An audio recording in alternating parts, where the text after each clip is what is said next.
लोग उसमें मारे गए, उसी पे केस चला था। तो अभी दिल्ली खड़े हो केस 1911 में आपको क्रांतिकारी जब आंदोलन पढ़ाएंगे उसमें पढ़ाएंगे पूरा डिटेल। इसमें इसलिए बता दिए हैं कि मतलब आया तो उसमें जुड़ने के लिए कभी पूछ लिया तो आप जानते हैं, ठीक। अब इसके बाद देखिए कब वो शुरू किए थे, लास्ट खत्म किए थे 1916 का लखनऊ अधिवेशन। 1916 का लखनऊ अधिवेशन 1916 का लखनऊ अधिवेशन किस नाम से जाना जाता है और बताया थे आप लोगों को, लखनऊ पैक्ट के नाम से भी इसे जाना जाता है। इसे जो है लखनऊ पैक्ट के नाम से जाना जाता है। यह जो है कहाँ, ये इसके यह किस समय हो रहा है 1916 में, ठीक। और अध्यक्ष कौन थे इसके अध्यक्ष कौन थे? अंबिका चरण मजूमदार। अंबिका चरण मजूमदार इसके जो है अध्यक्ष थे। अंबिका चरण मजूमदार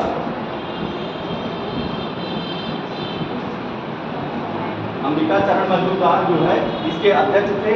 और इसमें जो है इंपॉर्टेंट चीजें जो बातें थी इसमें क्या किया गया था, नरम दल और गरम दल एक साथ आए थे।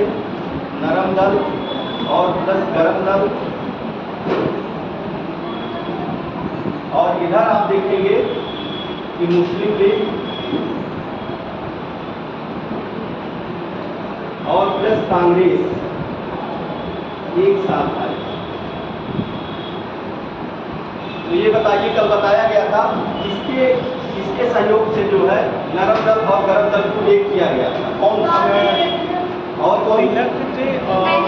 हाँ, बाल गंगाधर तिलक और एनी बेसेंट के प्रयास से जो है इसमें जब अभी तक देख रहे हैं कि 1907 में सूरत के अधिवेशन में नरम दल और गरम दल क्या किया गया, फूट पड़ गई थी, अलग हो गए थे। अध्यक्षता को लेकर हुआ था और उसमें जो है स्वराज बहिष्कार जो चारों चलाए गए थे आंदोलन, उसी को लेकर क्या था, गरम दल वाले चाह रहे थे कि पूरे भारत में उसका विस्तार हो और नरम दल वाले चाह रहे थे कि जो है वो केवल बंगाल में केवल कांग्रेस के मंत्री, ठीक। इसी को लेकर के जो है फूट पड़ी थी। तो नरम दल गरम दल जो है, अब यहाँ देखेंगे एनी बेसेंट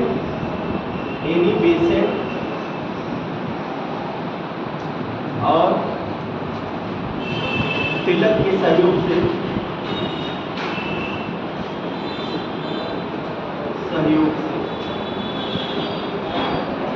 और मुस्लिम लीग और कांग्रेस किसके सहयोग से और जिन्ना और तिलक। इसमें देखिएगा मुस्लिम लीग जो है जिन्ना जुड़ेंगे, ये ध्यान रखिएगा।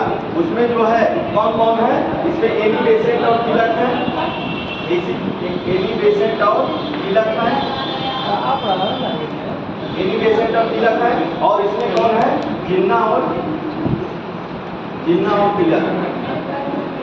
तिलक के सहयोग, ठीक। ये जो है अब देखिए नरम दल और गरम दल क्या है, एनी बेसेंट और जो है तिलक के सहयोग से एक हो रहा है। और मुस्लिम लीग और कांग्रेस जो है जिन्ना और तिलक के सहयोग से एक हुआ। ये क्वेश्चन पूछता है, ध्यान रखिएगा। इन लोगों को जब आप ये जान ही रहे हैं, ये नरम दल गरम दल अलग हुआ था 1907 में सूरत के अधिवेशन में। अब इसके बाद आप 16 के अधिवेशन में ये लोग मतलब आप लोग समझ गए कि जो अब जरूरी है एक साथ रहना, क्योंकि जब एक साथ नहीं रहेंगे तब तक जो है आंदोलन में मजबूती नहीं रहेगी। अंग्रेजों का तो यही कार्य था कि भाई फूट डालो और राज करो की नीति को अपना रहे थे।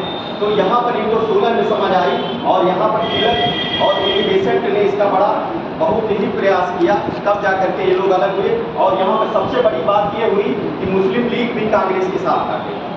और देखेंगे कि एक साथ अधिवेशन मुस्लिम लीग का और कांग्रेस का इसी में 16 में हुआ। इसमें जिन्ना मुस्लिम लीग के अध्यक्ष थे और अंबिका चरण मजूमदार जो थे ये जो है कांग्रेस के अध्यक्ष थे। दोनों एक साथ अधिवेशन हुआ। तो अब धीरे धीरे जो है समझ आ रही है, लेकिन फिर बाद में अभी वो होगा। लेकिन जो है पहली बात और बताइए, इसमें 12 अधिवेशन में क्या हुआ था, 16 के अधिवेशन में, लखनऊ अधिवेशन में कोई और इम्पोर्टेंट बात इसमें बताइए अगर जान रहे हो तो। 16 में हाँ गांधी जी वाला था। गांधी जी जो है इसी में कौन मिला था जाकर के, चंपारण। हाँ, राजकुमार शुक्ल जो है जब चंपारण वाला भी मामला था, नील वाला, उसी में जाकर के गांधी जी से ये मिले थे। और गांधी जी तब चंपारण गए थे, इसी मतलब जो है लखनऊ अधिवेशन में भी जाके मिले थे। गांधी जी लखनऊ में ही थे और ये बिहार से रामचंद्र शुक्ल गए थे वहाँ पर और इसी अधिवेशन में जाकर मिले थे और तब जाकर के चंपारण में वो आए थे। ठीक, ये लखनऊ अधिवेशन, इसको ऐसे नोट कर लीजिए, इसको ऐसे नोट कर लीजिए।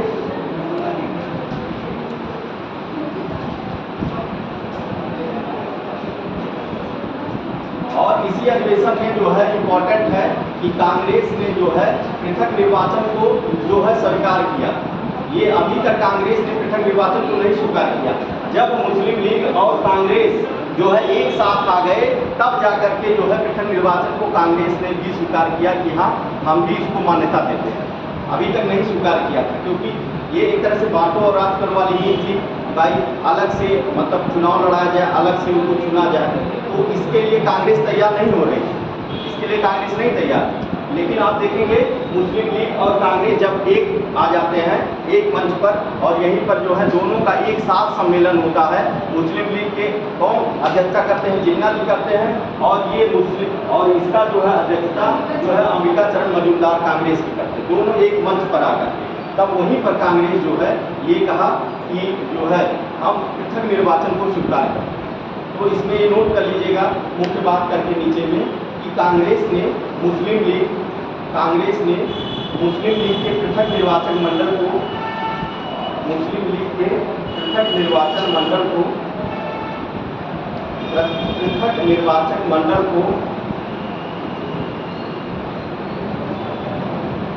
स्वीकार कर लिया। तिलक ने इसी अधिवेशन में कहा था, तिलक जो है इसी अधिवेशन में कहे थे कि स्वराज मेरा जन्मसिद्ध अधिकार है, मैं उसे लेकर रहूँगा। तिलक ने इसी अधिवेशन में कहा था कि स्वराज मेरा जन्मसिद्ध अधिकार है और मैं इसे लेकर रहूँगा। तिलक ने इसी अधिवेशन में कहा था कि स्वराज मेरा जन्मसिद्ध अधिकार है और मैं इसे लेकर रहूँगा।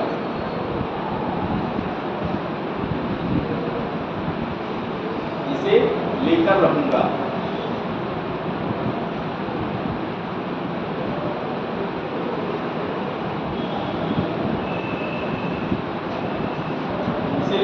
ठीक हो गया, ये कंफर्म हो गया। 1916 का अधिवेशन, ये इंपॉर्टेंट है, इसको ध्यान रखिएगा। ठीक, अब हम लोग आएंगे होम रूल आंदोलन।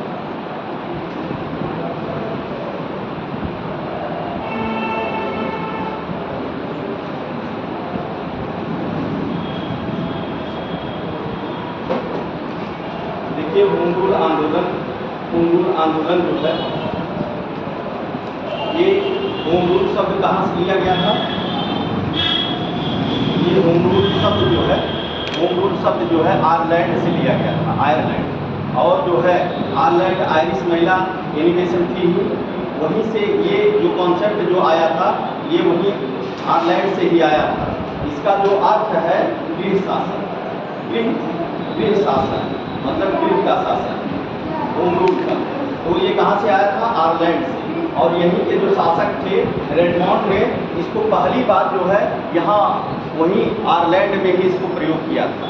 अब ये देखेंगे कि जो होम रूल आंदोलन था, होम रूल आंदोलन जो देखेंगे कि इसका पहले आया तो उसमें देखेंगे कि तिलक ने जो है होम रूल आंदोलन को पहले चलाया। लेकिन आ जाइए, तिलक ने जो है होम रूल आंदोलन को पहले चलाया, लेकिन जो है अगर विचारों के रूप में अगर देखा जाए तो विचार पहली बार एनी बेसेंट ने दिया था।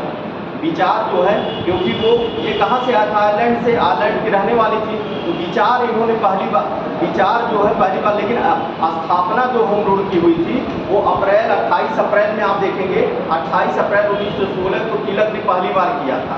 जो स्थापना हो रही है, दो लोगों ने अलग अलग किया था ना, होम रूल की स्थापना जो है एनी बेसेंट ने अलग किया था और तिलक ने अलग किया था। तो तिलक ने जो है पहले किया था, अप्रैल में किया, 28 अप्रैल 1916 को होम रूल लीग की स्थापना किया था। और इनका जो होम रूल लीग था जो इनका कितना एनी बेसेंट का, एनी बेसेंट ने जो होम रूल की स्थापना किया था वो कब किया था? 1 सितंबर 1 सितंबर 1916, इनका सितंबर में हो रहा है, इनका अप्रैल में हो रहा है। लेकिन अगर विचार देखा जाए तो विचार पहली बार जो है अपने पत्र जो है कामनवेल्थ और न्यू इंडिया, हाँ, तो इसके जो है इसके द्वारा इन्होंने जो है होम रूल लीग का प्रचार किया। क्या नाम था सर? हाँ, कामनवेल्थ और न्यू इंडिया, अभी लिखा देंगे। कामनवेल्थ इनका एलिवेशन का पत्र था, ये कामनवेल्थ और न्यू इंडिया, इन्हीं के द्वारा जो है होम रूल का प्रचार किया। ये क्या था होम रूल आंदोलन? ये था कि ये भाई ब्रिटिश आयरलैंड की रहने वाली थी, ये थोड़ी चाहेंगे कि मतलब कि स्वतंत्रता एक पूर्ण तरह से मिले। इन्होंने कहा था कि ब्रिटिश सरकार के अंदर रहते हुए और ब्रिटिश सरकार के अंदर रहते हुए मतलब उनके अंदर रहते हुए स्वय शासन करना, उसको इन्होंने बढ़ावा दिया। कि इन्होंने कहा कि जब तक स्वय शासन नहीं मिलेगा तब तक इनका विकास नहीं होगा भारत में। तो ब्रिटिश शासन के अंदर रहते हुए और जो है संविधान को मानते हुए शासन करना जो है, इसी को इन्होंने बताया। अब इसके बाद देखेंगे जो तिलक ने होम रूल आंदोलन की स्थापना किया, वो कब किया था? 28 अप्रैल 1916 को। और कहाँ पर किया था? पूना में किया था। इन्होंने जो है होम रूल आंदोलन का जो कहाँ पे किया था? पूना में किया था। और ये इसके अध्यक्ष कौन थे? Joseph Baptista. हाँ,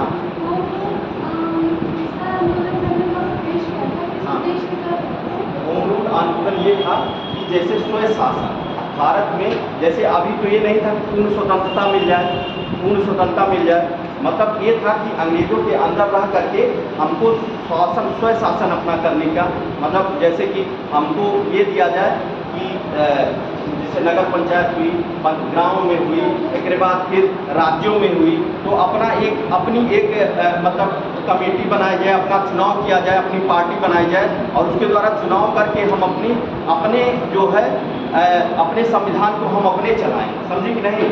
मतलब ये था कि स्वय शासन अपने चलाएं, लेकिन किसके अंडर में रह करके? अंग्रेजों के अंडर में रह करके शासन चलाएं।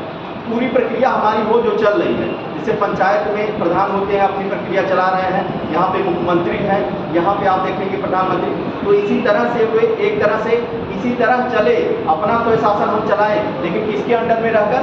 अंग्रेजों के अंडर में रह करके शासन। तो ये था कि इससे विरोध भी नहीं होगा, एलिवेशन यही चाह रही थी कि जब तक भारत का, जब तक अपने लोग मिलकर के शासन नहीं चलाएंगे तब तक विकास नहीं होगा भारत का। तो इस नाते समझ गए कि नहीं? समझिए ना, स्वय शासन मतलब अपने मिलकर हम शासन चलाएं, लेकिन किसके अंडर में रहकर? अंग्रेजों के अंडर में। ऐसे नहीं कि हमको पूर्ण स्वतंत्रता मिल जाए। कम्युनल अवार्ड ऐसे आएगा, कम्युनल अवार्ड की बात की जाएगी अभी। कम्युनल अवार्ड यही है, स्वय शासन जो है किसी के अंदर में रह करके जब शासन किया जाता है तो उसी को कम्युनल अवार्ड भी कहा जाता है।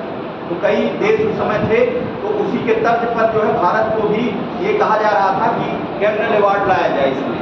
अभी तो बाद में जब अंग्रेज क्या करते हैं, कम्युनल अवार्ड देने के लिए तैयार भी हो जाते हैं, लेकिन अब वहाँ क्या पूर्ण स्वतंत्रता की बात होने लगती है। वहाँ जब देखेंगे कि पूर्ण स्वतंत्रता की बात होने जाए, लाहौर अधिवेशन में देखेंगे पूर्ण स्वतंत्रता की बात जो है होना शुरू हो गया। तो अब वहाँ कम्युनल, जब वहाँ पूर्ण स्वतंत्रता की बात होगी तो ये लोग कम्युनल अवार्ड अंग्रेज देना शुरू कर देंगे। ठीक, तो ये जो है आप देखेंगे तिलक का जो होम रूल आंदोलन था, तिलक का, तो इन्होंने जो है होम रूल आंदोलन की स्थापना कब किया था? स्थापना जो है इन्होंने किया था 28 अप्रैल 1916। स्थान क्या था? इनका पूना। हाँ, पूना में। अध्यक्ष कौन थे? अध्यक्ष कौन थे? Joseph Baptista. जोसेफ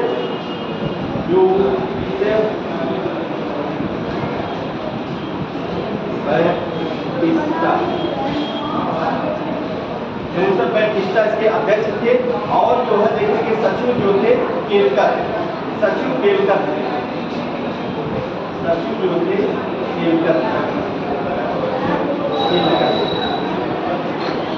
तो स्थापना 28 अप्रैल को पूना में अध्यक्ष जोसेफ बैप्टिस्टा और सचिव कौन थे? केलकर। ये जो है ये किसका है? ये तिलक का। और इसमें इनका क्षेत्र कौन कौन सा था, इनका क्षेत्र भी कभी कभी पूछ लेता है। तो इनका क्षेत्र जो है, इनका क्षेत्र जो देखेंगे, क्षेत्र कहाँ कहाँ था, मतलब इनकी पार्टी जो स्थापित हुई थी वो किस किस क्षेत्रों में थी। तो कर्नाटक में थी और महाराष्ट्र में बम्बई क्षेत्र छोड़ करके, महाराष्ट्र में बम्बई क्षेत्र छोड़ करके कर्नाटक, महाराष्ट्र और जो है मध्य प्रांत में और जो है बरार, इन क्षेत्रों में जो है इनका विस्तार किया गया था। और जो भी क्षेत्र बच रहा था उन सभी क्षेत्रों पर एनी बेसेंट का जो होम रूल आंदोलन था वो उनका काम करता था। ठीक, क्षेत्र भी लिखा थे। देखिए क्षेत्र में जो आएगा यहाँ पे कर्नाटक है, कर्नाटक, मुंबई,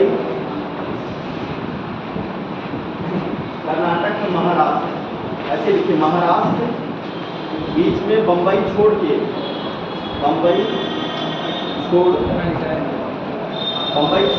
कर्नाटक हो गया, महाराष्ट्र हो गया। इसके बाद मध्य प्रांत है, मध्य प्रांत, बरार, इन क्षेत्रों पर जो है इनकी पार्टी काम कर रही है। इनकी पार्टी महाराष्ट्र में जो है, महाराष्ट्र में आप देखेंगे बम्बई, जो महाराष्ट्र में बम्बई जो था उसको छोड़ करके पूरा महाराष्ट्र पर इनकी पार्टी काम कर रही है। और जो बाकी क्षेत्र बचा था वो एनी बेसेंट की जो पार्टी थी वो होम रूल काम कर रही थी। ठीक, तो ये चीज़ें हैं। अब इसमें इनसे जो है कौन कौन जुड़े थे, इनसे जो है इसके सदस्य कौन कौन से थे, इसको ध्यान देना है। इसको लिख लिए, ऐसे लिख लीजिएगा। इसके बाद फिर देखेंगे कि जो है ये स्वराज का तात्पर्य क्या बताया इन्होंने। सदस्य में आप देखेंगे इसमें सदस्य आप देख लीजिए, लिख लीजिए खारपड़े,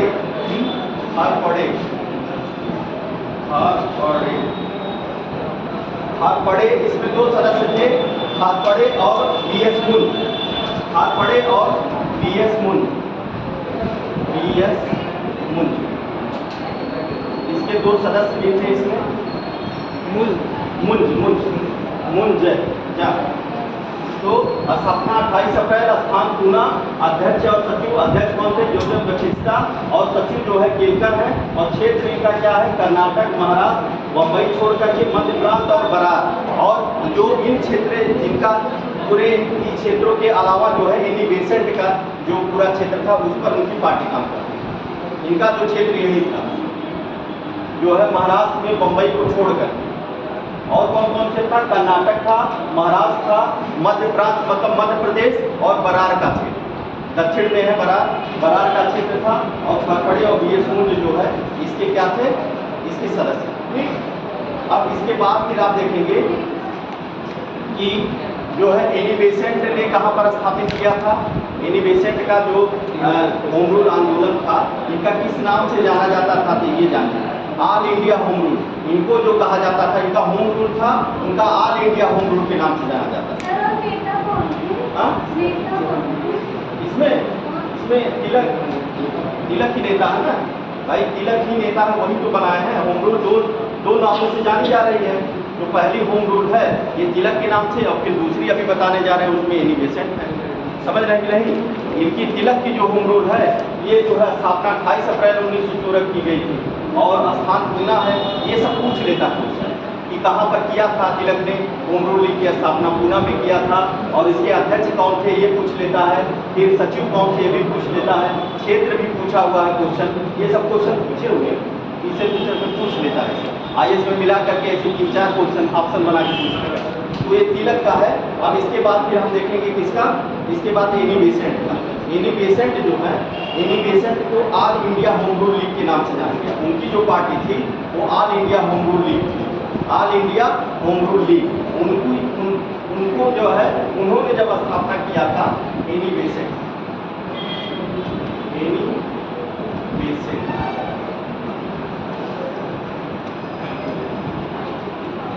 ऑल इंडिया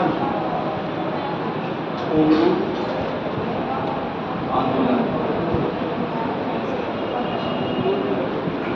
इनकी पार्टी का नाम क्या था, ऑल इंडिया होम रूल आंदोलन। अब ये कब शुरू कर रही है, स्थापना कहाँ, 1 सितंबर, स्थापना जो हो रही है यह 1 सितंबर 1916 1 सितंबर 1916 इनका क्षेत्र जो था, इनका क्षेत्र था मद्रास, क्षेत्र था मद्रास। और इसकी अध्यक्ष अपने खुद थी, इसकी अध्यक्ष जो है एनी बेसेंट, एनी बेसेंट, इनकी बेसेंट ही जो है अध्यक्ष थी। और इसमें जो है सचिव देखेंगे जॉर्ज अरुंडले, सचिव जो है जॉर्ज अरुंडले जो है इसकी सचिव, जॉर्ज अरुंडले इसकी सचिव। मद्रास में इसकी स्थापना जो है सितंबर 1, ये देखिए क्षेत्र जो है ये मद्रास है। स्थापना 1 सितंबर 1916 को मद्रास में हुई। उन्होंने कहाँ पे किया था? पुणे में किया था, इन्होंने मद्रास में किया। और उनकी जो है अप्रैल में हुई है, इनकी सितंबर में हुई है। और ये जो है इसकी अध्यक्ष अपने कुल एनी बेसेंट, नहीं दिख रहा क्या?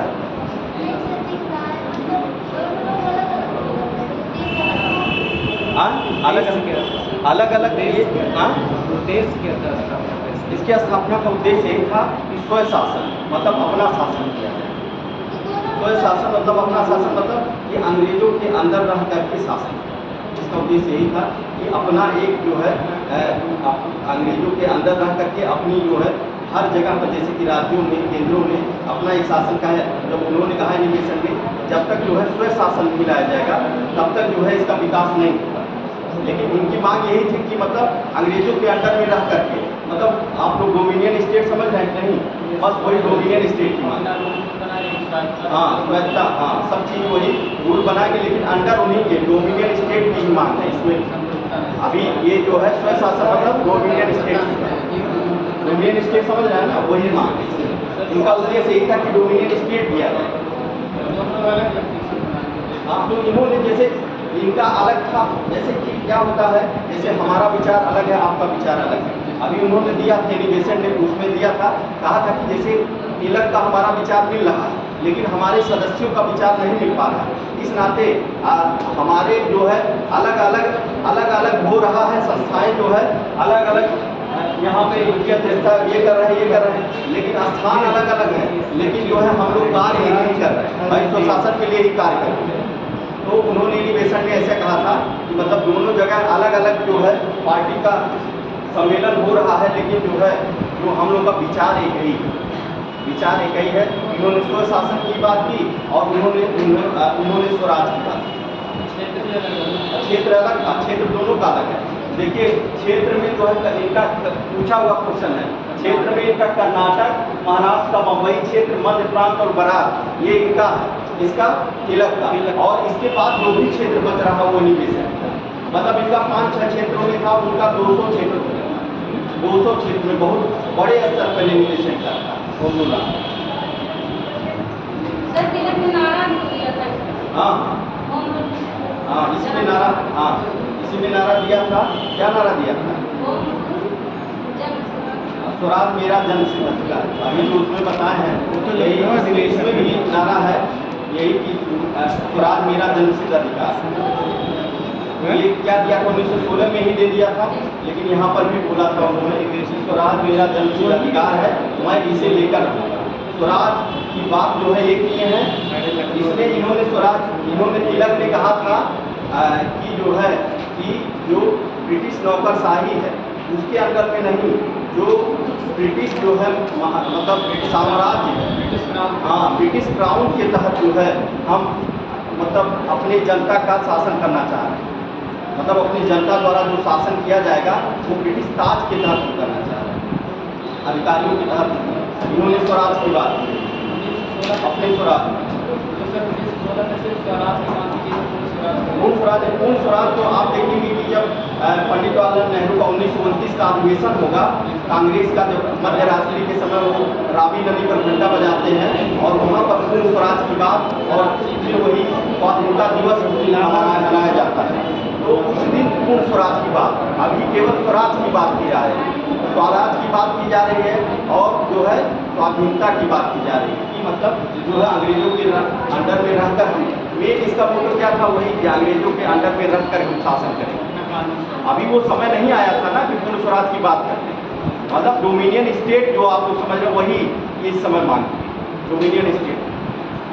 तो ये देखिए सबका all India home rule league की स्थापना कौन कर रही है? एनिवेशन कर रही है। और स्थापना का हुआ 1 सितंबर 1916 को। क्षेत्र मतलब ये कहाँ पर की थी? मद्रास में। और अध्यक्ष कौन थे? अपने स्कूल के एनिवेशन। और सचिव थे जॉर्ज अरुण। तो ये जो है सचिव, ठीक। अब इसके बाद क्या होता है, जब इन्होंने इन मांगों को जो होम रूल लीग, उन्होंने कहा कि भाई भारत का जब विकास तभी होगा जब स्वशासन मिलेगा, अंग्रेजों के अंदर में रह करके स्वशासन दिया जाएगा, तभी भारत का विकास होगा। और इसके लिए जब आंदोलन शुरू किया तब इनको क्या कर लिया गया? 1917 में कैद कर दिया गया। एनी बेसेंट को, अरुंडले को क्या किया गया था? जेल में बंद कर दिया गया। अब इससे जो है एनी बेसेंट की ख्यात और बढ़ गई। इससे क्या हुआ था? एनी बेसेंट की ख्यात और बढ़ गई। और जो है आप देखेंगे 1917 के कांग्रेस के अधिवेशन में जो है इनको जो है प्रथम महिला अध्यक्ष कांग्रेस का बनाया जाता है। प्रथम महिला अध्यक्ष कांग्रेस की जो है कौन थी? Annie Besant.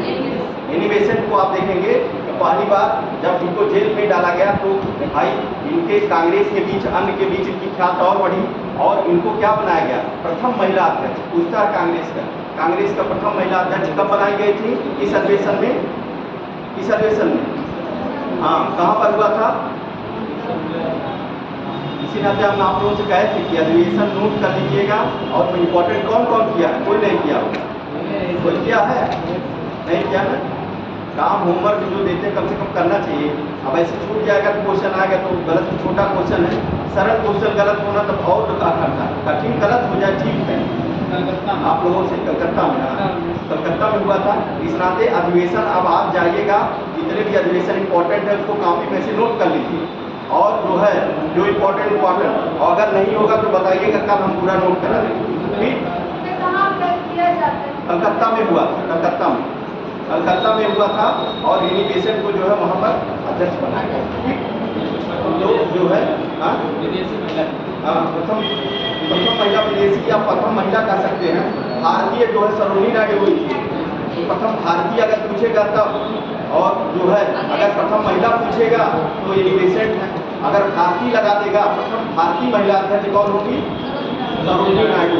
और ऐसे पूछेगा प्रथम महिला अध्यक्ष कांग्रेस की कौन थी? Annie Besant. ये ध्यान दें, ठीक। अब इसमें क्या हुआ, जब इनको जेल चले गए तो इनका जो है तक और ऊंचा हो गया। और ऊंचे होने के कारण जो है इन्हें क्या किया? कांग्रेस ने अपना पहला महिला अध्यक्ष बनाया 17 में कलकत्ता की अधिवेशन, ठीक। अब इसी के बाद जो है आप देखेंगे कि इनको जो है सचिव आते हैं मांटेगू ट्रांसपोर्ट अधिनियम आया था। तो मांटेगू ने क्या किया था? एक उत्तरदायी सरकार देने के बाद, उत्तरदायी सरकार की बात की। तब इसके बाद इन्होंने उत्तरदायी जब सरकार की बात की तब इन्होंने अपना होम रूल आंदोलन यहीं पर रोक दिया, ठीक। यहीं पर उत्तरदायी जब मांटेगू 1919 का अधिनियम आता है, मांटेगू ट्रांसपोर्ट, उत्तरदायी सरकार की बात होने लगती है, तब जो है इन्होंने रोक दिया था। तो यहाँ तक ये था होम रूल आंदोलन, ठीक। इसको दोनों का है। ऐसे कहाँ तक नोट किए हैं आप लोग? यहाँ तक नोट कर लिया, यहाँ तक पूरा सब लोग। इसके आगे लिख लीजिए घटना का प्रसार लिखिए, ऐसे हेडिंग डाल दीजिए, घटना का प्रसार हेडिंग डालिए, घटना का प्रसार। ये होम रूल में लिखना है ना? होम रूल में लिखना है ना? हाँ, इनके एनी बेसेंट वाले लिखना है। एनी बेसेंट आयरिश महिला थी, एनी बेसेंट आयरिश महिला थी। इन्होंने आयरिश महिला थी, आयरिश आयरलैंड, आयरिश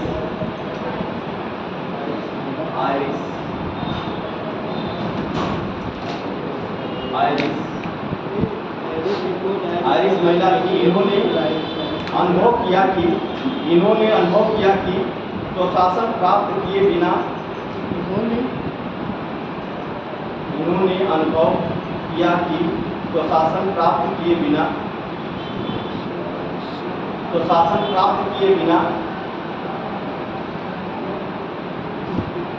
वास्तविक प्रगति नहीं होगी।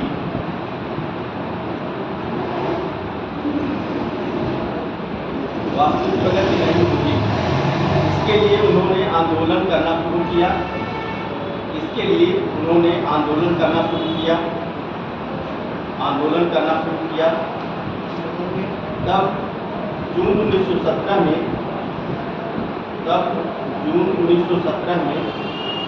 एनी बेसेंट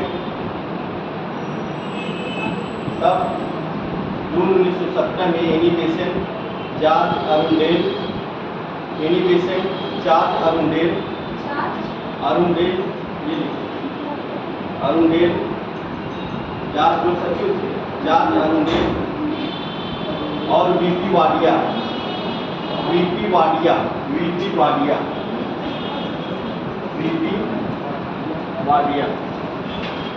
इनको गिरफ्तार कर लिया गया। इसके विरोध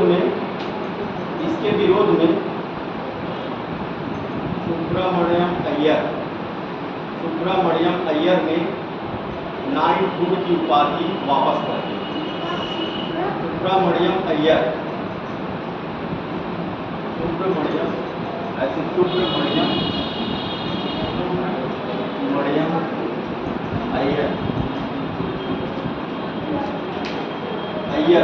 ने अपनी नाइटहुड की उपाधि वापस कर दी। अंग्रेजों के द्वारा नाइटहुड की इनको उपाधि दी गई थी।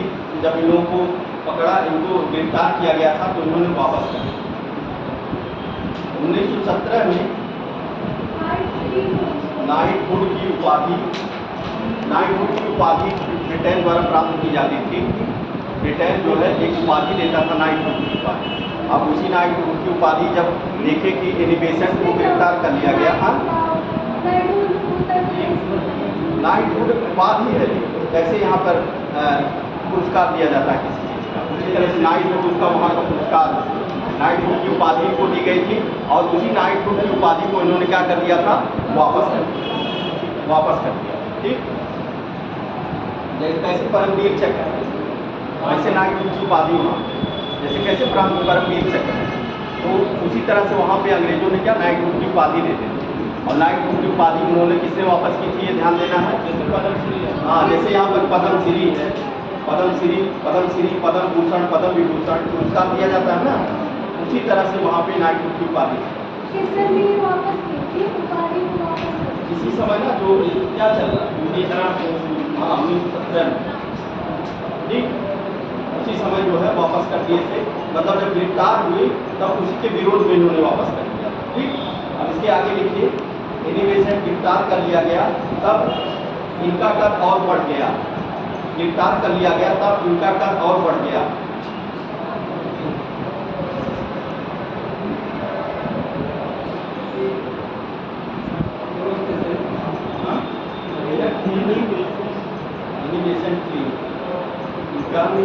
इनका कद और बढ़ गया।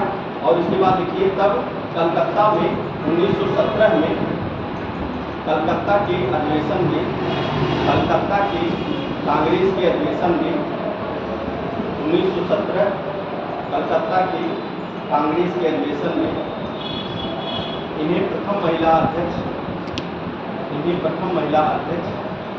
नियुक्त किया गया। प्रथम महिला अध्यक्ष नियुक्त किया गया। कांग्रेस 1917 के कांग्रेस के अधिवेशन में इन्हें प्रथम महिला अध्यक्ष नियुक्त किया गया।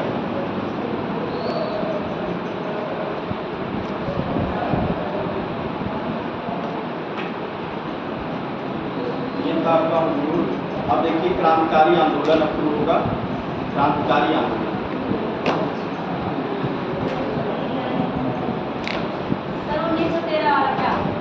हाँ, अब पूरा मतलब 8 से शुरू होगा। 1908 से जब से क्रांतिकारी शुरू हुआ। पहली संस्था कौन सी क्रांतिकारी की, या फिर पहली हत्या किसकी हुई थी क्रांतिकारियों ने, और उसके बाद जो है एकदम जीरो से लेकर के पूरा जहाँ तक क्रांतिकारी हुआ है वो पूरा। पहली कौन सी, पहली जो है कौन सा दल था क्रांतिकारियों का जो बनाया गया, महाराष्ट्र में बना था। अरे सर उन्होंने बनाया था। नहीं, चापेकर बंधु की हत्या की पहली राजनीतिक हत्या हो, जिन्होंने बलवंत राय फड़के ने बनाया था। जिन्होंने रमोजी सकदा क्रांतिकारी क्रांतिकारी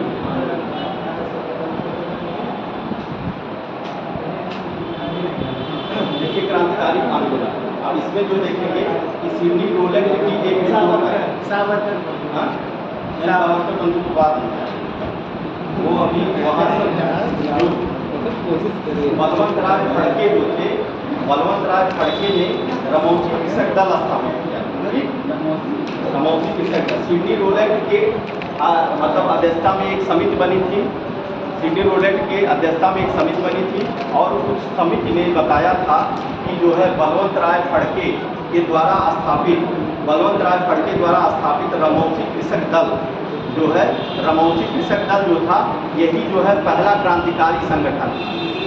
रमौसी कृषक दल क्या था? पहला क्रांतिकारी संगठन। रमौसी कृषक दल कौन बनाया था? बलवंत राय फड़के ने बनाया था और इसको कब 1879 ईस्वी में बनाया था। यह पहला जो है क्रांतिकारी संगठन था। और ये जो थे बलवंत राय फड़के एक किसान थे और अंग्रेजों के द्वारा जब बहुत अत्याचार किया गया तो इन्होंने जो है अंग्रेजों के खिलाफ हथियार उठा लिया था और विद्रोह कर दिया था। तो इस नाते ये जो संस्था बनाई जा रही है, यह पहली क्रांतिकारी संस्था है। समझ गए ना? तो अगर कभी भी पूछेगा कि क्रांतिकारियों द्वारा पहली संस्था जो स्थापित की गई थी वो कौन थी? वो कृषक रमौसी दल जो है कौन स्थापित किया था? बलवंत राय फड़के। कब किए थे? 1879 में स्थापित किए थे। अब जो है आप देखेंगे पहली क्रांतिकारी हत्या कौन सी थी? पहली क्रांतिकारी हत्या जो हुई थी ये 22 जून 1897 को पहली क्रांतिकारी हत्या हुई। वो कौन सी हत्या थी? आपको बताया गया था जो मिस्टर रेड और एरेस्ट जो थे, जो क्या हुआ था उसमें, इसको कौन सा फैला हुआ था? क्या फैला? प्लेग फैला हुआ था। 1897 में प्लेग फैला हुआ था और उस समय जो है लाखों लोग मर गए और उसी में जो है रेड और एरेस्ट को जो है प्लेग अधिकारी नियुक्त किया गया था जांच करने के लिए कि क्यों ये प्लेग फैला हुआ है। और उन्होंने उसके बचाव नहीं किया और उल्टे जा करके जो है भारतीय घरों में जा करके वो बहनें और जो माता है उनके साथ जो है गलत व्यवहार किया। इसी को लेकर के जो है कौन थे दो बंधु? चापेकर बंधु जो थे उन्होंने जो है इनकी हत्या कर दी। चापेकर बंधु ने हत्या कर दी थी और इसी को जो है यह राजनीतिक पहली हत्या, राजनीतिक रूप से पहली हत्या जो यही जो है मिस्टर रेड और एरेस्ट की जो हत्या की गई। और जो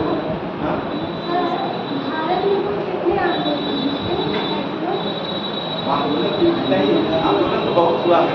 आंदोलन जैसे अब क्षेत्र है समय, अभी क्रांतिकारी आंदोलन जो है, क्रांतिकारी आंदोलन कम से कम 10-12 अभी आंदोलन 12-13 आपको पढ़ाएंगे। तो अभी 1905 से लेकर के 1900 जो है 19 तक जो है जितने आंदोलन, फिर 1900 से लेकर 1929 तक ये क्रांतिकारी आंदोलन, फिर गांधी जी के समय भी कुछ हुआ, तो सब अलग अलग पढ़ाया जा रहा है। देखिए अब उदारवादियों के बारे में बताए, उदारवादियों ने क्या किया, अब जो है क्रांतिकारियों के बारे में बताया जा रहा है।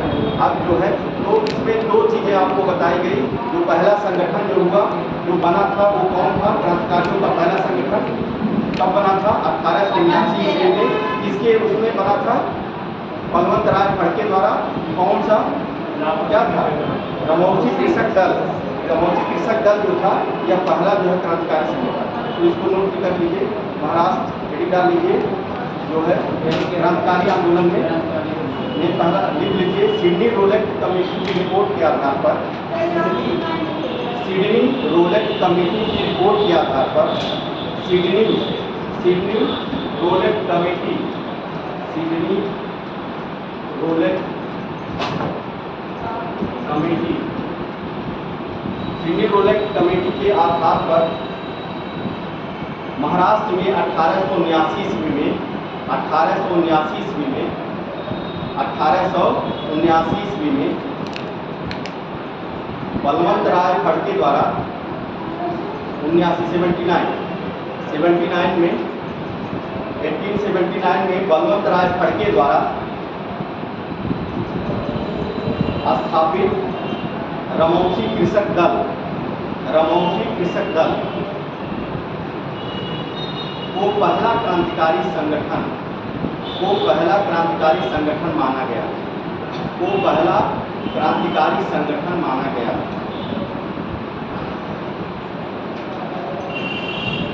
इन्होंने महाराष्ट्र, ये बलवंत राय फड़के महाराष्ट्र के किसान थे, बलवंत राय फड़के महाराष्ट्र के किसान थे, बलवंत राय फड़के महाराष्ट्र के किसान थे। इन्होंने पहली बार अंग्रेजों के खिलाफ अस्त्र उठाया था। अंग्रेजों के खिलाफ अस्त्र उठाया था, पहली बार अंग्रेजों के खिलाफ अस्त्र उठाया था।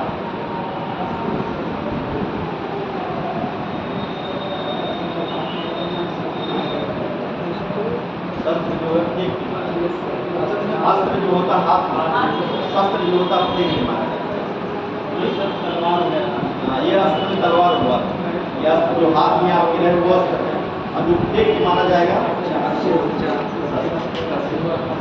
ये लिखिए 22 दूसरी घटना लिख लीजिए। 22 जून 1897 को 22 जून 1897 को प्लेग कमिश्नर 1897 में प्लेग कमिश्नर मिस्टर रेंड और एरेस्ट, मिस्टर रेंड और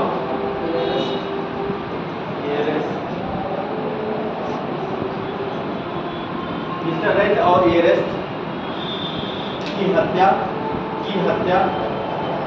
दामोदर चापेकर और बालकृष्ण चापेकर, दामोदर चापेकर और बालकृष्ण चापेकर ने कर दी। बालकृष्ण चापेकर ने कर दी। यह किसी यूरोपी की पहली राजनीतिक हत्या थी। यह किसी यूरोपी की पहली राजनीतिक हत्या थी। पहली राजनीतिक हत्या थी। इसी में जो है आपको बताया थे, लिखाए लिखे कि इसमें इसी में तिलक ने क्या कहा था, तिलक ने जो है इसका किससे वो किया था, ये हैदर अली है। अफजल खान से कहा था कि इस तरह से जो है चापेकर बंधुओं ने रेड और एरेस्ट की हत्या की है, जिस प्रकार जो है चापेकर बंधुओं ने रेड और एरेस्ट की हत्या की है, उसी तरह से जो है तिलक ने किसकी हत्या की थी, अफजल खान की हत्या की। तो इसी को जो है वो बनाए थे और 18 महीने के लिए कैद हो गया था। इसी को अपने पुस्तक में लिखे थे और उसी किताब में लिखने के कारण जो है इनको जो है 18 महीने कैद हो। तो लिख लीजिए, इसको भी लिखा दें। तिलक ने इस हत्या की तुलना तिलक ने पीछे नहीं सुनाई दे रहा होगा तो आगे बैठ जाइए खाली। तिलक ने इस हत्या की तुलना शिवाजी के द्वारा अफजल खां की हत्या के द्वारा किया। अफजल खां की हत्या के द्वारा किया। अफजल खां की हत्या के द्वारा किया। इसमें किए थे अपनी पुस्तक केसरी, उनकी पुस्तक का नाम था केसरी, उसी पुस्तक में किया था और इस कारण इन्हें जो है 16 महीने की जेल हुई। 16 महीने की जेल हुई। तिलक की पुस्तक केसरी थी और इसी केसरी वाली पुस्तक में जो है वर्णन इस बातों को किया था और 16 महीने के लिए इनको जेल हुई। और फिर चापेकर बंधुओं का 16 महीने के लिए 16 महीने के लिए जेल हो गया था और फिर चापेकर बंधुओं को फांसी दे दी गई थी। चापेकर बंधुओं को फांसी दे दी गई थी। कब दी गई थी? 1898 में। 1898 में हाँ 98 में जो है फांसी दी गई। हाँ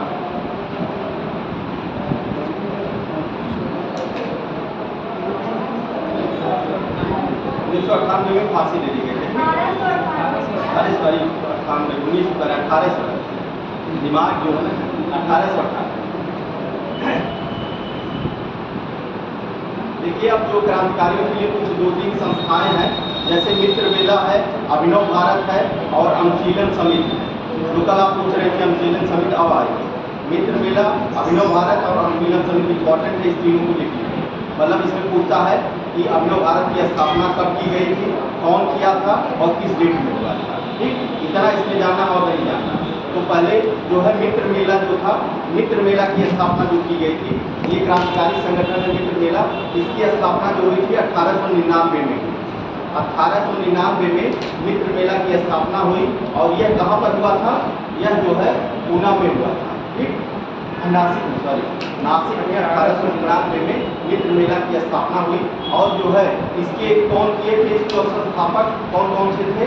तो संस्थापक में थे विनायक दामोदर सावरकर और कौन थे? दोनों भाई और गणेश दामोदर सावरकर। विनायक दामोदर सावरकर और गणेश।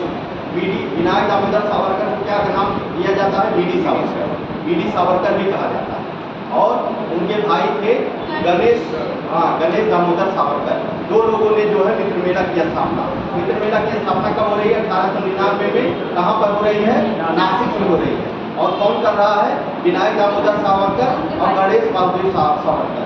अब यही मित्र मेला जो है एक गुप्त क्रांतिकारी संस्था थी। ये क्या थी? गुप्त क्रांतिकारी संस्था। और यही आगे चल करके जो है अभिनव भारत में बदल गई।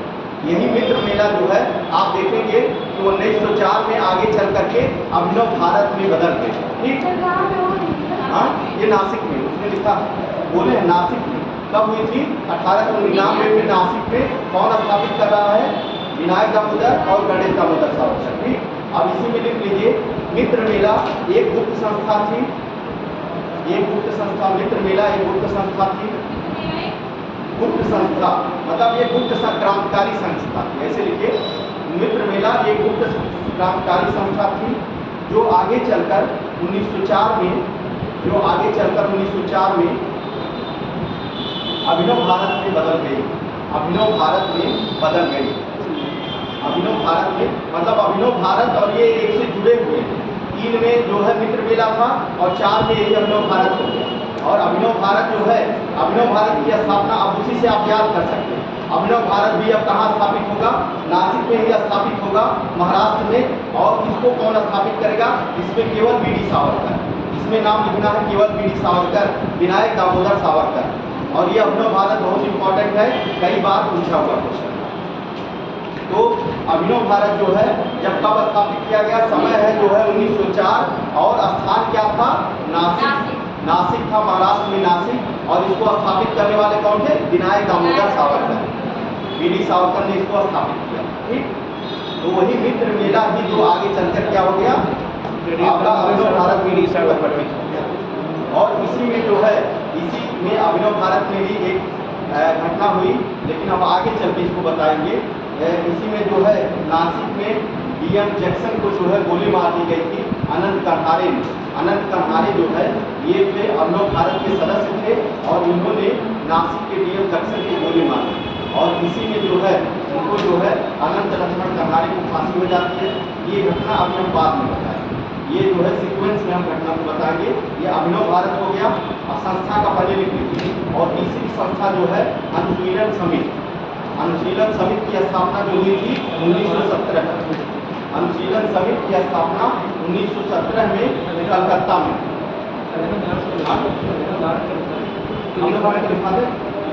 अभिनव भारत लिख लिए हैं, लिख लीजिए। अभिनव भारत जो है स्थापित हुआ था 1904 में।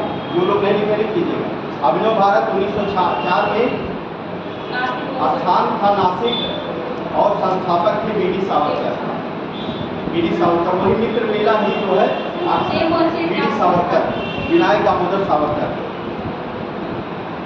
विनायक दामोदर सावरकर। फिर लिखिए अनुशीलन समिति जो है, इसकी स्थापना 1907 में। 1907 में अनुशीलन समिति ये कलकत्ता में स्थापित की गई। कलकत्ता में स्थापित की गई। इसके संस्थापक वरिंद्र घोष और भूपेन्द्र नाथ दत्त। वरिंद्र घोष जो थे ये अरविंद घोष के भाई थे। और भूपेन्द्र दत्त कौन थे?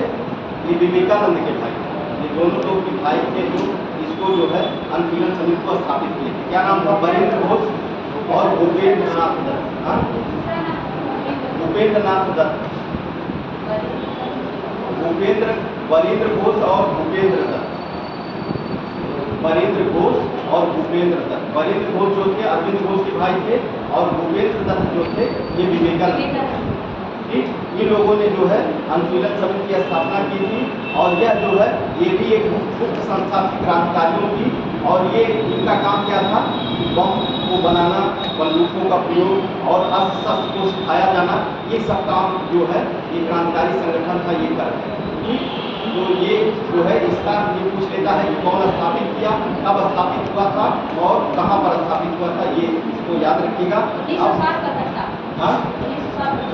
हाँ, अब इसके बाद देखेंगे क्रांतिकारी घटनाएं। जो क्रांतिकारी घटनाएं जो हुई हैं अब सीक्वेंस में हम लोग देखेंगे कि जो है पहली जो घटना हुई थी किंग्सफोर्ड हत्याकांड। किंग्सफोर्ड हत्याकांड क्रांतिकारी घटना। हाँ, रेडी डाल लीजिए क्रांतिकारी घटनाएं। क्रांतिकारी घटनाएं, क्रांतिकारी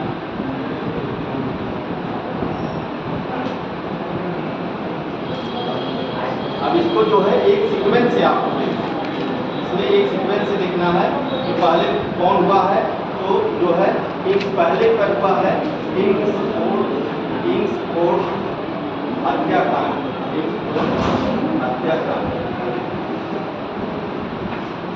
किंग्सफोर्ड हत्याकांड पहले पर हुआ किंग्सफोर्ड हत्याकांड। फिर दूसरा जो हुआ था अलीपुर षड्यंत्र केस। अलीपुर षड्यंत्र केस। अलीपुर षड्यंत्र केस। फिर इसके बाद देखिए किंग्सफोर्ड हत्याकांड है, अलीपुर षड्यंत्र केस है और इसके बाद फिर कौन सा तीसरा था? नासिक षड्यंत्र। कौन सा था? नासिक षड्यंत्र केस। फिर चौथा है हावड़ा षड्यंत्र केस और फिर पांचवा मद्रास षड्यंत्र केस और फिर छठवां है दिल्ली षड्यंत्र। ये जो है ये लगातार ऐसे हुआ है। ये आपका किंग्सफोर्ड वाला है, ये 1908 में है, ये भी 1908 में है, नासिक 9 में है, 1908 में किंग्सफोर्ड हत्याकांड 1908, अलीपुर षड्यंत्र केस 1908, इसके बाद नासिक षड्यंत्र केस 1909, हावड़ा षड्यंत्र केस जो है ये 10 में और मद्रास जो है 1911 में और दिल्ली 12। ये लगातार सीक्वेंस कभी कभी पूछ लेता है। इसका जो है 4 ऑप्शन दे देगा और कहेगा इसका सीक्वेंस लगाइए। सीक्वेंस है कि किंग्सफोर्ड हत्याकांड, अलीपुर षड्यंत्र केस, नासिक षड्यंत्र केस। देखिए किंग्सफोर्ड जो हुआ है 8 में हुआ है, अलीपुर 8 में हुआ है, नासिक 9 में, नासिक 9 ऐसे 9 है ना, 9 नासिक 9 ऐसे याद रखिएगा, नासिक 9। इसके बाद हावड़ा 10, मद्रास जो है 11 और दिल्ली षड्यंत्र केस जो है 12। दिल्ली षड्यंत्र केस वही जो हुआ था जो क्या हुआ था बताइए, किसके बम फेंका गया था? हार्डिंग पे जो बम फेंका गया था वही दिल्ली षड्यंत्र केस। ठीक, तो हम शुरू करेंगे किंग्सफोर्ड हत्याकांड 1908। किंग्सफोर्ड हत्याकांड क्या है? ये जो है 30 अप्रैल 1908 का दिन, 30 अप्रैल 1908 का दिन होता है और ये जो है ये घटना हुई थी मुजफ्फरपुर जो है बिहार में। मुजफ्फरपुर बिहार में जो है यह घटना हुई थी और इसमें जो है प्रफुल्ल चंद्र चाकी और खुदीराम बोस इसमें जो है मेन थे। कौन थे ये नेतृत्व करता थे। तो कब ये घटना हो रही है?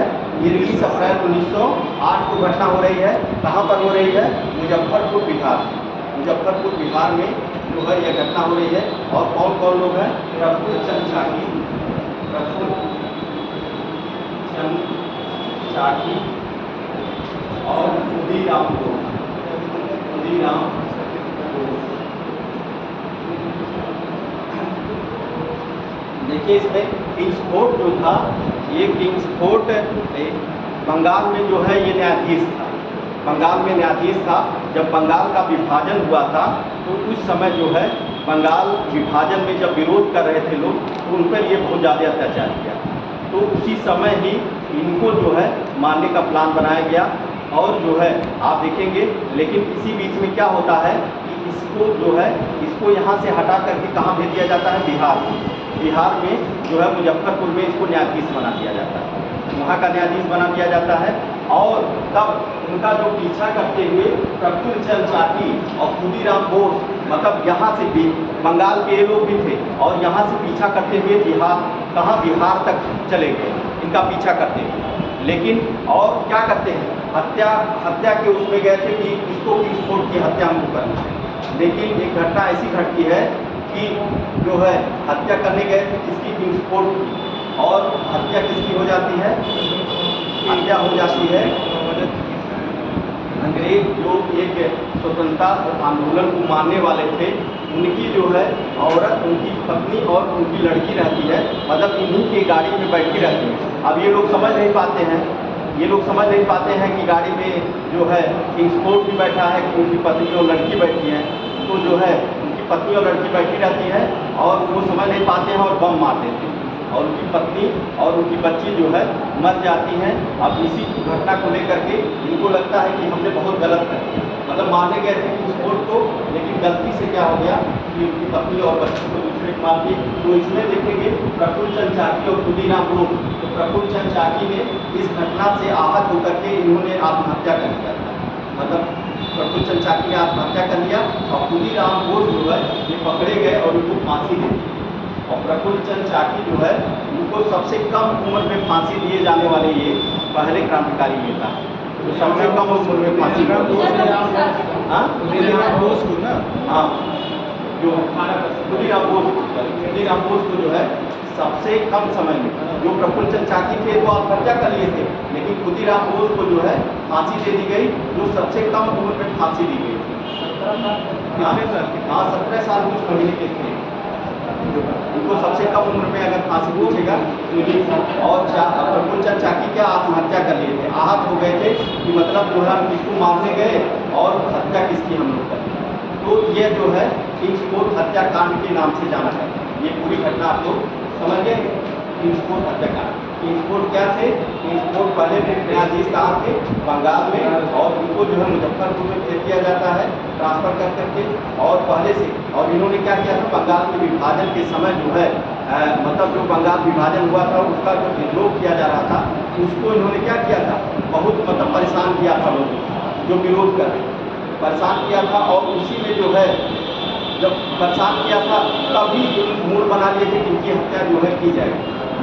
तब तक क्या होता है, इनका ट्रांसफ़र हो जाता है मुजफ्फरपुर में, और वहाँ पर जाकर के तब दोनों में मतलब पूरा बनाया कि अभी तो माना है। उन्हीं की गाड़ी में जो है जब पत्नी और उनके बच्चे बैठे रहते हैं, वो समझ नहीं पाते कि वो बैठे हैं कि नहीं बैठे, लेकिन क्या होता है कि मार देते हैं, तब पता चलता है कि वो किंग्सफोर्ड बच गए हैं। तब जो है प्रफुल्ल चंद्र चाकी ने आत्महत्या कर लिया था और उनको फांसी दी। ठीक, इसको लिख लीजिए ऐसे ही, किंग्सफोर्ड हत्याकांड लिख लीजिए। किंग्सफोर्ड हत्याकांड समय लिखिए 30 अप्रैल 1908, 30 अप्रैल 1908, स्थान 30 अप्रैल 1908, स्थान मुजफ्फरपुर, बिहार।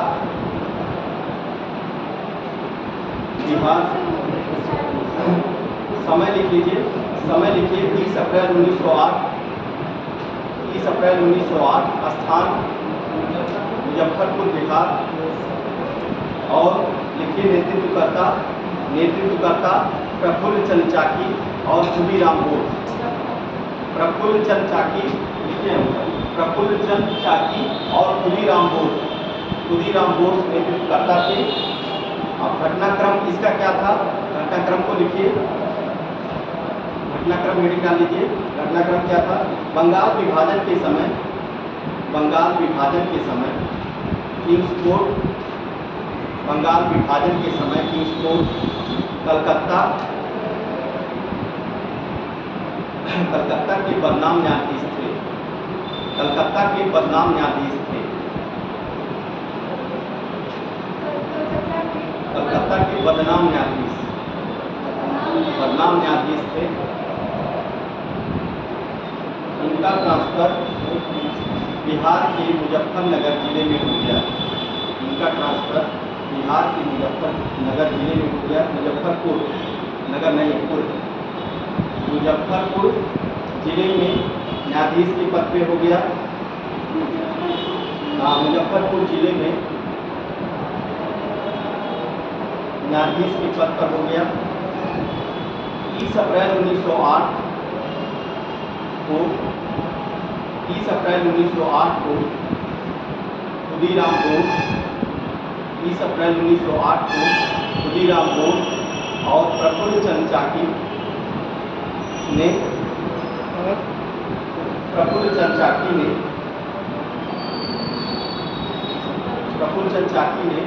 किंग्स कोर्ट पर बम फेंका।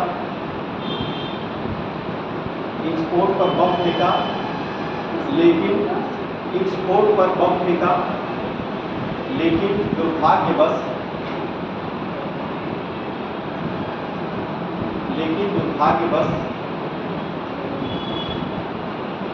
उस गाड़ी में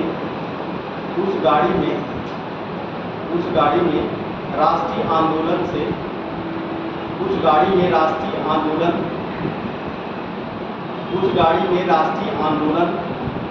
से हमदर्दी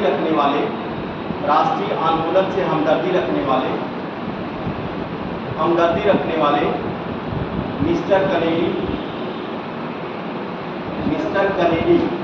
मिस्टर कनेडी की पत्नी और पुत्री मिस्टर कनेडी की पत्नी और पुत्री मारी गई। मतलब गाड़ी उनकी थी किंग्सपोर्ट की और कनेडी की पत्नी और पुत्री उसमें बैठी हुई थी और इन्होंने जाना कि किंग्सपोर्ट बैठे हुए हैं, मार दिए, तो मारी गई। प्रफुल्ल चंद चाकी ने आत्महत्या कर लिया।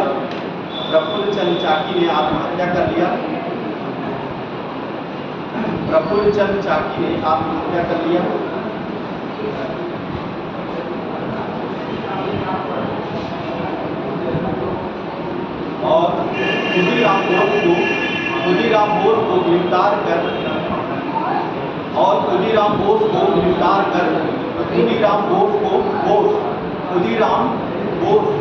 खुदीराम बोस को गिरफ्तार कर उन्हें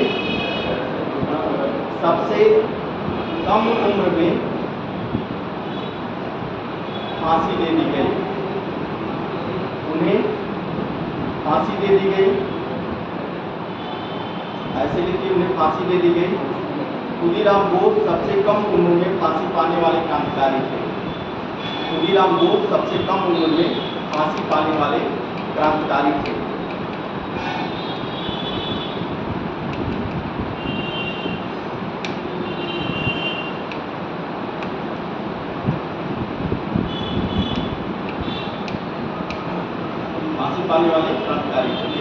अब इसके बाद दूसरा जो क्रांतिकारी है अलीपुर खड़ेल केस कब हुआ था? 1908। अलीपुर खड़ेल केस 1908 में, ये भी कब कहाँ हुआ है? कलकत्ता में हुआ है। अलीपुर खड़ेल केस जो है 1908 में हुआ था और कहाँ पर हुआ था? कलकत्ता में हुआ था। और इसमें जो है नेतृत्वकर्ता कौन थे? अरविंद घोष। इसमें जो है आप देखेंगे कि इसके नेतृत्वकर्ता थे अरविंद घोष। अलीपुर खड़ेल केस के नेतृत्वकर्ता कौन है? अरविंद घोष। इसमें क्या घटना हुई थी? इसमें ये घटना हुई थी अवैध अस्त्र रखने का मामला था। इसमें अलीपुर खड़ेल केस में क्या था? अवैध अस्त्र रखने का मामला था। तो इसमें क्या होता है कि अंग्रेजों ने क्या किया अलीपुर खड़ेल केस में कि अवैध अस्त्र रखने का मामला था और मानिकचंद एक स्थान है, बंगाल में मानिकचंद एक स्थान है, वहाँ पर अंग्रेजों ने क्या किया? रेड डाला। मतलब वहाँ पर रेड डाले अंग्रेज और वहाँ पर 34 लोगों को पकड़ लिया गया अवैध अस्त्र रखने के लिए। मतलब अवैध रूप से क्या हुआ था? नियम बनाया गया था कि बिना लाइसेंस के अस्त्र नहीं रखना था। तो अवैध अस्त्र मतलब रखने का मामला था ये। इसी को लेकर के अलीपुर खड़ेल केस हुआ था। तो अवैध अस्त्र जो मालिक उसने जब रेड डाली पुलिस, तो 34 लोग वहाँ पर गिरफ्तार किए गए। और 34 लोगों को गिरफ्तार करके अलीपुर जेल में, जो बिहार वहीं पे बंगाल में अलीपुर जगह है, वहीं पर अलीपुर जेल में इनको डाला गया और इन पर जो है अलीपुर षड्यंत्र केस के नाम से केस चलाया गया। जो क्या मामला था समझ रहे हैं ना, जो है अस्त्र का मामला था, अवैध अस्त्र रखने का मामला। तो क्या किया, जो अंग्रेज सरकार ने क्या किया, जो है रेड डाला उस पर और रेड डाल के 34 लोगों को पकड़ लिया और वो उनको कहाँ बंद किया गया, अलीपुर में। अलीपुर में जेल थी कलकत्ता में और अलीपुर के जेल में बंद किया गया और वहीं पर जो है इनको जो है क्या चलाया गया, अलीपुर षड्यंत्र केस इन पर चलाया गया। इस केस में अरविंद घोष और उनके भाई बरिंद्र घोष भी पकड़े गए। मतलब इस केस में अरविंद घोष और उनके भाई कौन थे, बरिंद्र घोष भी पकड़े गए थे। और इसमें जो है आप एक देखेंगे 34 लोगों में एक नाम था नरेंद्र गोसाई। नरेंद्र गोसाई ने क्या किया था, नरेंद्र गोसाई ने जो ये बाद में अंग्रेजों का क्या बन गया, गवाह बन गया। अंग्रेजों का ये गवाह बन गया। तो गवाह समझ रहे हैं ना, ये अंग्रेजों की तरफ फूट डाल गया, कि अंग्रेजों की तरफ फूट डाल के चला गया कि हम सभी चीज़ों के जो भी घटना थी हम बता देंगे। भाई कोई अब अपने में से फूट जाए और जाके चीज़ें बता दे तो क्या होगा, तो वही फुटमत हो जाएगी। ये गवाह कौन बना था, नरेंद्र गोसाई। नरेंद्र गोसाई गवाह बन गया। लेकिन जो है देखेंगे सत्येंद्र बोस और कन्हैया लाल ने जो है उसी जेल में नरेंद्र गोसाई की हत्या कर दी। उसी जेल में जो है क्या किए, नरेंद्र गोसाई की हत्या कर दिए। तो सत्येंद्र को और कन्हैया लाल को वहीं पर दोनों लोगों को फांसी भी दे दी गई। उसी समय इन लोगों को फांसी भी दे दी गई। इनको सत्येंद्र नाथ बोस थे और कन्हैया लाल, इन लोगों को इनको फांसी दे दी गई। इन्हीं लोगों को फांसी दे दी गई। क्यों फांसी दी गई थी, जो कन्हैया लाल जो नरेंद्र गोसाई थे उनकी हत्या इन्होंने की। ठीक समझ रहे हैं ना चीज़ें। तो इसके बाद फिर क्या होता है, फिर बरिंद्र घोष उनके सभी सदस्यों को काले पानी की सजा हो जाती है। जो भाई बरिंद्र घोष, अरविंद घोष सभी लोग थे। तो बरिंद्र घोष का जो गुट था, बरिंद्र घोष और उनके गुट वालों को काला पानी की सजा हो गई। हाँ काला, ये आजीवन कारावास तो एक होता है वो अलग था, लेकिन काला पानी की सजा जो थी इतना खतरनाक कि वो पानी में मांडले जेल जो बनाई गई है, मांडले में वो अंदर पानी में जेल बनाई गई। हाँ अंडमान निकोबार में आप देखेंगे कि अंदर जो है समुद्र में जो है जेल बना, वहाँ कोई देखना है अंदर जो है पानी वहीं डाल दिया जाता था, वहीं मर जाता। हाँ वहाँ पानी जो भाई समुद्र के अंदर खारा वातावरण है, मतलब मरने के लिए छोड़ दिया जाता था। समुद्र में जो है काला पानी की सजा बहुत खतरनाक है। तो बरिंद्र घोष जो है और उनके सभी साथियों को काले पानी की सजा दी। हाँ अब नहीं, अब उसको बंद कर दिया गया। अरे अंग्रेजों ने बहुत काला पानी की सजा। अब उसने क्या किया, अरविंद घोष जो है बुद्धिमानी करके बच गए। अरविंद घोष जो है चित्तरंजन दास को आप लोग जान रहे होंगे, चित्तरंजन दास को वकील किए और चित्तरंजन दास के प्रयास से अरविंद घोष बच गए। अब अरविंद घोष जब बचे तब ये अपना कहे कि भाई हमको रात में सपना आया, भगवान कृष्ण हमारे सपने में आए थे और जो है अब हम जो है अब जा रहे हैं यहाँ से, हट गए यहाँ से और जा करके वहाँ पर कहाँ पे चले गए थे, मांडले में। वहाँ पर एक और विले आश्रम की स्थापना कर दिया और वहीं जाकर रहने लगे। मतलब संन्यास धारण एक तरह से कर जान गए कि अगर अब रहेंगे तो मार दिए जाएंगे हम। वो लोग किसी तरह से चित्तरंजन दास जो अच्छे वकील थे उनके प्रयास से जो है ये बच जाते हैं और जो है ये पांडिचेरी जो कहाँ जाते हैं, पांडिचेरी चले जाते हैं और उर्मिले आश्रम की वहाँ पर स्थापना ये करते हैं। कौन, अरविंद घोष।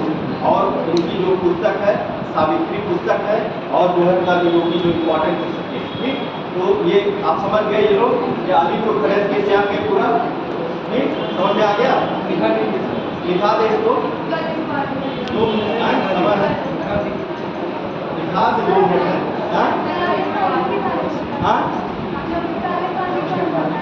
काला पानी की जो सजा होती थी उसमें क्या है कि जो अंडमान निकोबार में आप देखेंगे जो समुद्र है उसके समुद्र के अंदर जेल बनाए जाते और उसमें किसी से मिलना जुलना नहीं था।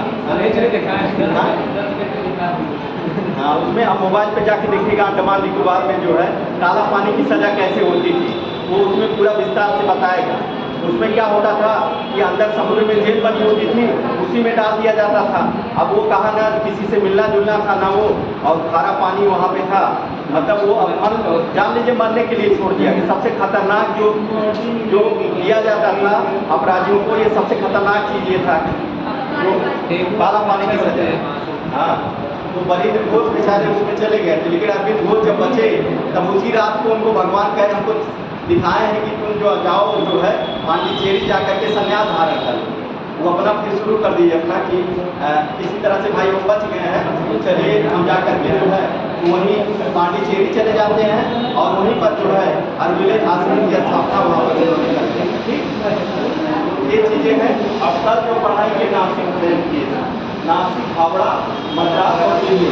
अब उसके बाद फिर जो है जो कुछ क्रांतिकारी हैं और उसके बाद हम पहुँच जाएंगे गांधी पर। फिर गांधी के द्वारा जो भी आंदोलन चलाए गए हैं उसको भी देखा जाएगा। ठीक, समझ में आ रहा चीज़ें? जो नहीं क्लियर होगा वो बताइएगा। ठीक, जो चीज़ें आप लोगों को ना क्लियर हो, कभी ना समझ में आए, वो जरूर बता दिया कीजिए। बार बार उनको भाई जो नहीं आ रहा उसको बार बार आपको बताइए। जो ना क्लियर हो तुरंत बताइए कि नहीं सर ये नहीं समझ में आ रहा,